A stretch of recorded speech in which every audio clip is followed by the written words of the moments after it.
Hi everyone! Guys, naputol ko naman kagabi yung aking pilita ng tubig. Ay naku talaga. Nagawa tayo ng paraan kung paano natin ito mabuksan kasi wala akong tubig. Kung hindi talaga kaya dito, ay talagang puputulin ko na yan siya at gagawin ko na, papalikan ko ng pihitan kasi ang hirap-hirap po talaga ang ganito. Palagi na napuputol. Nakailang beses na akong naputulan ng ganito dahil nahirapan akong mag-open at mag-close kasi nasa nasa baba yung anggulo ng pwersa mo. Hindi mo talaga masasabing maputol siya o hindi kasi may possibility talagang mabali siya kasi ganito yung angle ng ating pag-upo. Pagbubuksan natin siya, minsan yung puwersa natin hindi natin matansya. Kaya antabayanan nyo guys kung makakaya ba ito.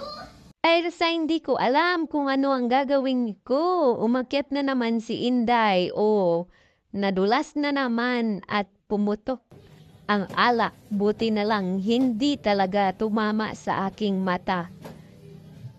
Dahil may bubog dito malapit sa mukha ko nung paghawak ko, ouch! Pagtingin ko bubog, muntik na talagang pumasok sa mata ko, aniton. Ayan guys, dahil tayo ay nakasira, atin naman aayusin. Naghahanap ako dyan guys, yung pihitan, kung baka meron pa akong natira dahil dalawa yung binili ko, so yun na pala yung pang-last na ginawa ko, na ginamit dahil naputol na naman kasi yun. Kaya, ayan, puro palit na lang tayo nito, guys. Ayan, nahirapan kasi ako magbukas sara dahil sa anggulo ng pag-upo na hindi ka makapagpwersa ng maayos. Kaya, ayan, ang gagawin natin. Aayusin natin, papalitan natin, puputulin natin yung linya para magawa natin at mabilhan natin ng pampihit na naman ulit. Ayan, dahil sa kasalanan mo, ikaw talaga ang gagawa ngayon. Diba?